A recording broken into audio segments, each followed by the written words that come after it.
turakwitabye karamenya gasani kuko duhamagaye ku neza yawe, ku izina ry'Imana Data na Mwana na Roho Mutagatifu, amen. Amahoro bana b'Imana, ni muhumure, Imana iradukunda, ije kudukiza kuri uyu wa gatandatu tariki 6 Mutarama 2024. Turi mu gihe cya Noheli. Isomo rya mbere tujye kwakira turisanga mu ya mbere ya Yohani umutwe wa 5:5 kugeza kwa 13. Nkora mutima zanjye, ninde utsinda isi atari uwemera ko Yezu ari umwana w'Imana? Uwo nyine niyo waje kubw'amazi n'amaraso, aba Yezu Kristu. Yaje atari kubw'amazi yonyine, ahubwo kubw'amazi n'amaraso. Ni Roho ubihamya, kuko Roho nyine ari ukuri. Ubwo rero hari ibintu bitatu byo kubihamya: Roho, amazi n'amaraso, kandi byose uko ari bitatu birahuje. Niba twakira ubuhamya bw'abantu, ubuhamya bw'Imana bwo burushijeho, kuko ari ubuhamya Imana yatanze ku mwana wayo. Uwemera umwana w'Imana aba yakiriye muri we ubwo buhamya, naho utemera Imana aba yigize umubeshyi, kuko atemera bwa buhamya Imana yatanze ku mwana wayo. Dore rero ubwo buhamya: Imana yaduhaye ubugingo buhoraho, kandi ubwo bugingo buri muri mwana wayo. Ufite mwana aba afite ubugingo, nawe udafite umwana w'Imana nta bugingo bafite. Nabandikiye ibyo byose kugira ngo mwebwe abemera umwana w'Imana mumenye ko mufite ubugingo buhoraho. Iryo ni ijambo ry'Imana. Zaburi 147. Siyoni, singiza Imana yawe. Yeruzalemu, amamaza uhoraho. Siyoni, singiza Imana yawe, kuko akaje ibihindizo by'amarembo yawe, agaha umugisha abana babagutuyemo. Yasakaje amahoro mu bwatsi bwawe, aguhaza inkogote y'ingano zeze neza. Yoherereza amategeko ye ku isi, ijambo rye rikihuta bitangaje. Amenyesha bene Yakobo ijambo rye, agatangariza Isiraheli amategeko ye.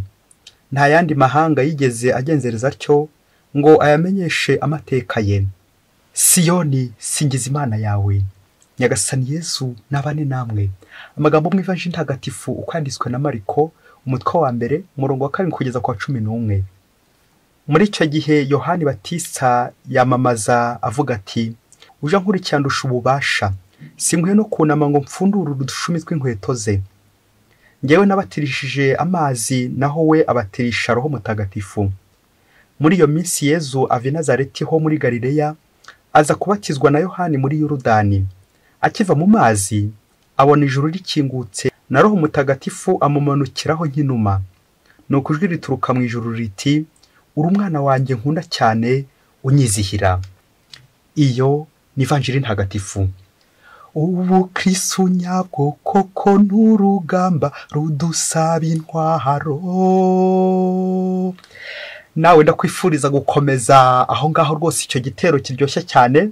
Niba koko iyo ndirimbo yizuze gukomeza uyiririmbe neza, ariko nashaka gutinda naho ku bukristu nyabwo. Ubukristu nyabwo, amasomo kizimya cyacu duteguriye araryoshye cyane. Ubwo tujya kuzirikana ku bukristu nyabwo, by'umwihariko isakamento rya batisimo mubyeyi. Ese umukristu ni muntu ki? Umukristu ntabwo ari udahura n'ibibazo. Umukristu ntabwo ari utagira agahinda, ntabwo ari udahura n'ibibazo by'ubukene, agahinda, inzara. Umukristu ntabwo ari wa wundi ugenda wibombaritse akagenda apfukamye uvuga amasengesho menshi cyane. Umukristu ahubwo akantu gacunge mu byawe ukiteho kandi ugacaho uturongo dutatu. Umukristu nyine n'uwa Kristu, nusa na Kristu, nuwigana Kristu. Kandi kwigana Kristu yaje munsi ababaye, naringe kuvuga azanayivamo ababaye. Kristu mu gucungura abantu yaje ababaye, azasubira n'ababaye, kubera ko ubuzima bwa Yezu ni ukubabara kugira ngo twebwe tubabarirwe.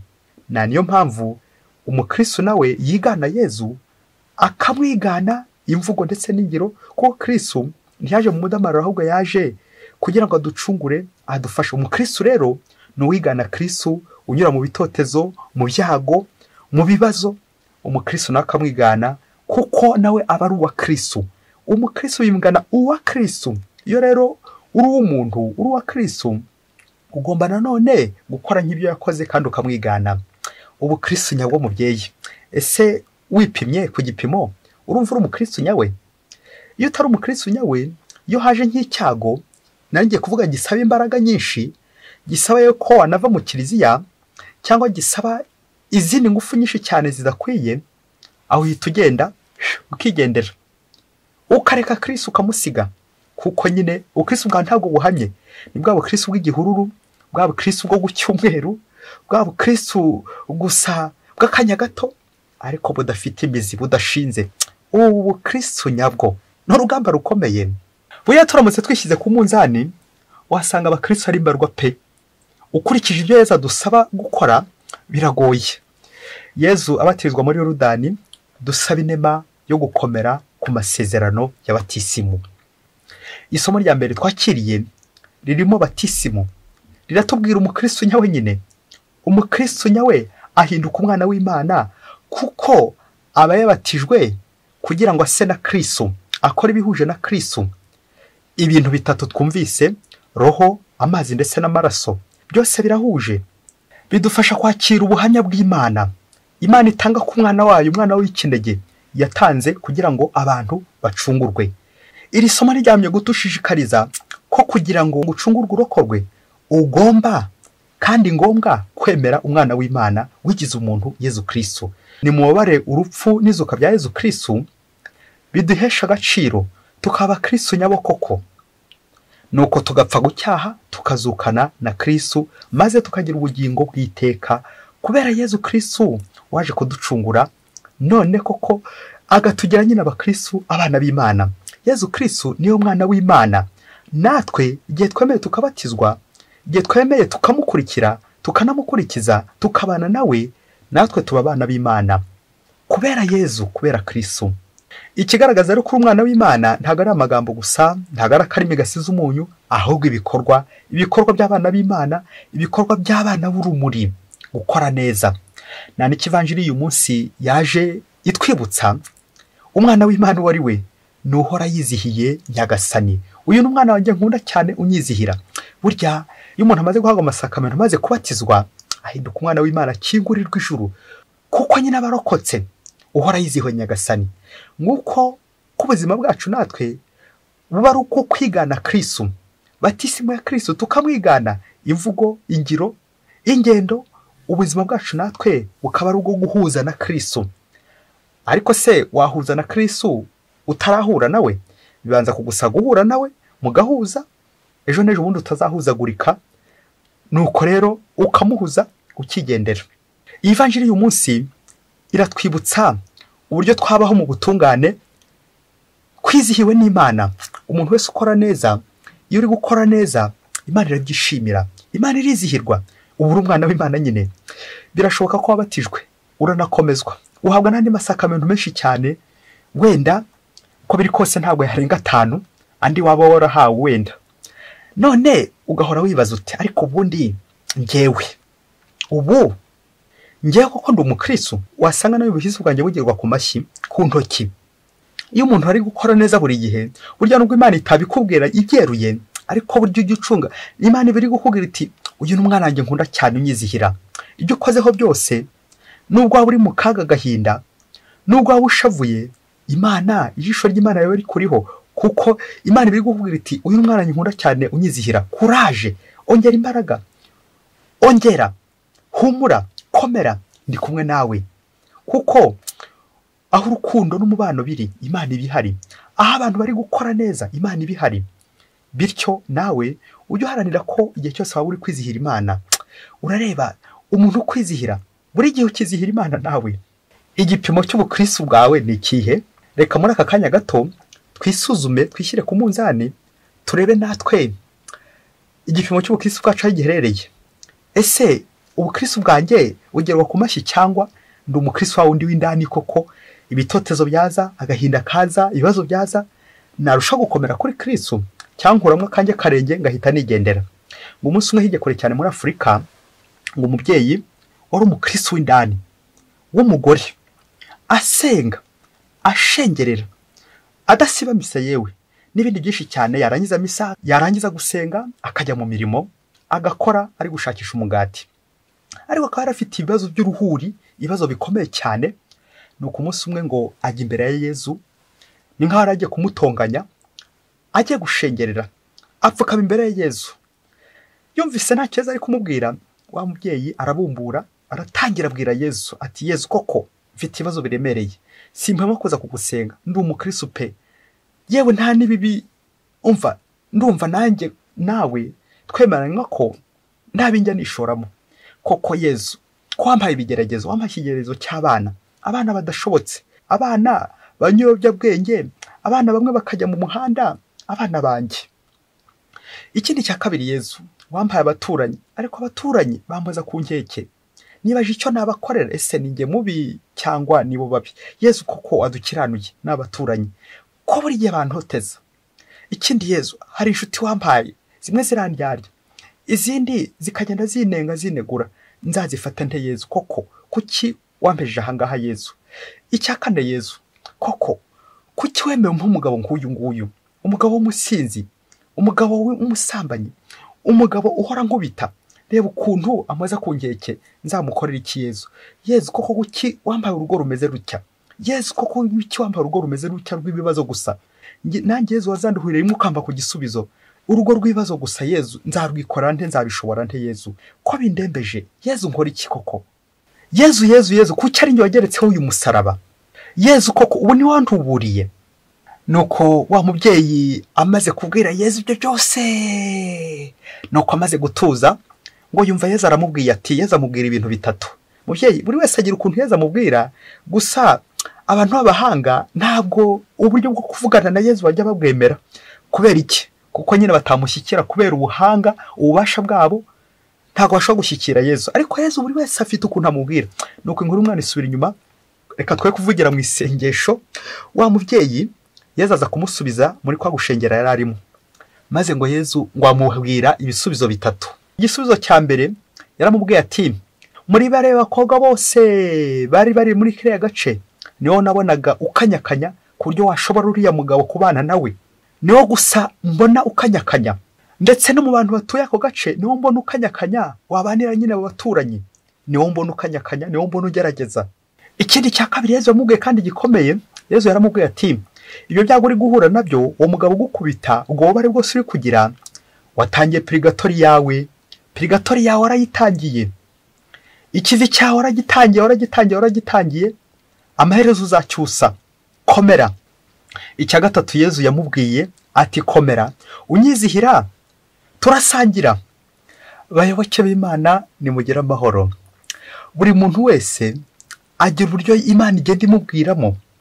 Hari abo Nyagasani asanga mu nzozi, hari abandi asanga mu nzira, hari abandi asanga mu ijambo rye, hari abandi agenda atumaho, n'ubundi buryo bwinshi cyane. Ariko cyane cyane uburyo bwo gushengerera, guhura na Yezu mu kiganirira, adoration. Dore ko turi no mu gihe kuramya umwami Yezu, kumusanga muri tabernakolo nkamushengerera, tukaganira. Yezu akangiza, Yezu akansubiza. Nyuma yo kumva uyu mugore uburyo yahuye na Yezu, reka dusoreze ku bintu bibiri. Icya mbere, ubuzima bwacu bwa hano ku isi ntago buri ku murongo ugororotse. Akabya bindi ngo Imana yandika ibigororotse ku mirongo igoramye. Hari ingo zimwe uzahura nazo zikaba ari nziza, warashinze urugo rwiza, warashatse neza, ufite umugore mwiza, ufite umugabo mwiza, ufite abana beza. Ibyo bibaho, ariko ntago ari cyinshi cyane. Urugo rwiza ni ijuru rito. Hari aho uzasanga urugo ari ijuru, ariko nanone kundi ruhande hari ubwo uzasanga urugo ari nk'umuriro, babandi barara barwana, muri babandi zirara zishya. Aha ukibaza ngo muri uwo muriro haravamo iki?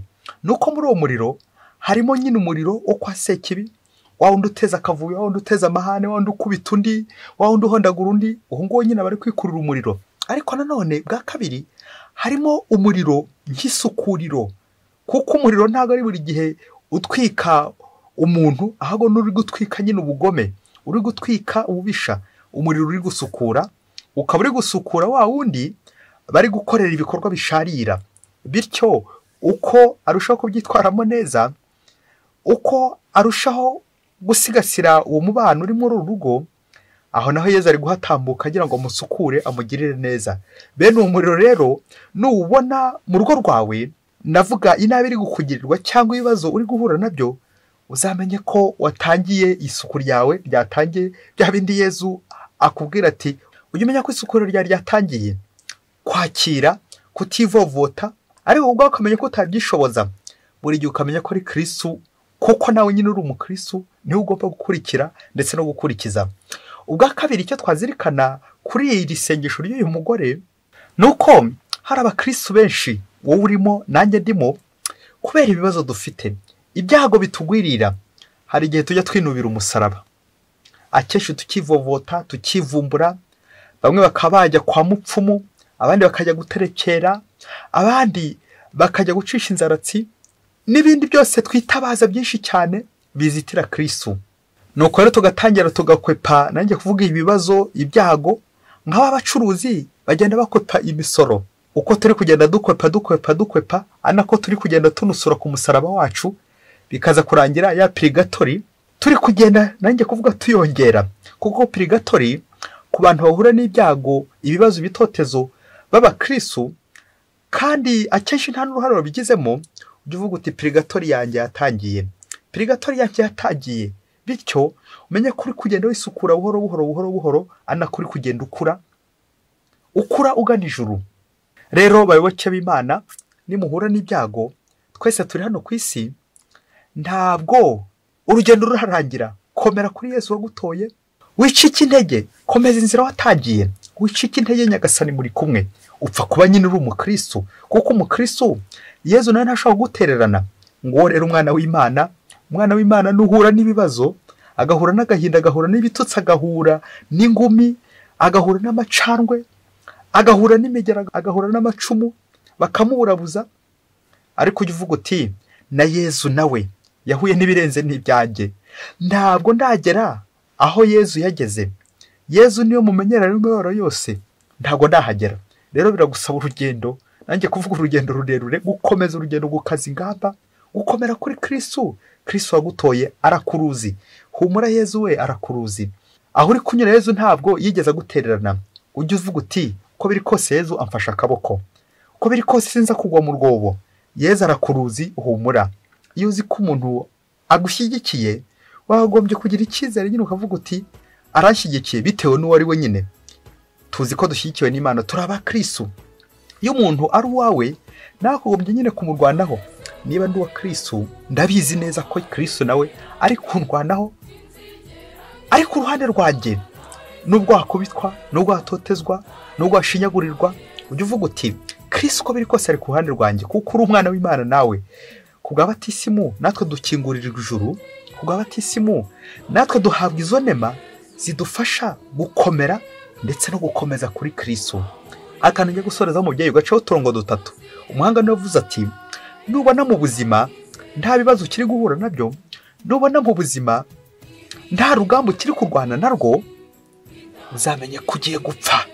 Abishatse kuvuga iyo uri kurwana, navuga ko urugamba rwa roho, ibibazo, ibitotezo byose biri kuza, ukagenda urwana, amaherezo ntabwo ushobora gutsindwa nyine, kuko Imana iri kumwe nawe, iri ku ruhande rwawe. Rero uragowe wowe udafite intambara uri kurwana nayo muri no minsi. Ugomba ko ufite intambara uri kurwana igihe cyose, intambara y'ikibi, ariko intambara y'icyaha. Hari ikintu uri kurwana nacyo, kugira ngo ugume ku ruhande rwa Kristo. Ngwifurije gutsinda nk'umukristo, ugatsinda uri kumwe na Kristo nyine. Kristo watsinze, nawe agutsindire. Ibyo bibazo byose uhura nabyo aba ari kubera igisubizo gikwiye. Mwese Imana ibaha umugisha. Imana Data na Mwana na Roho Mutagatifu. Amen. Padiri Masumbuko Ladislas wa Diocese ya Cyangugu.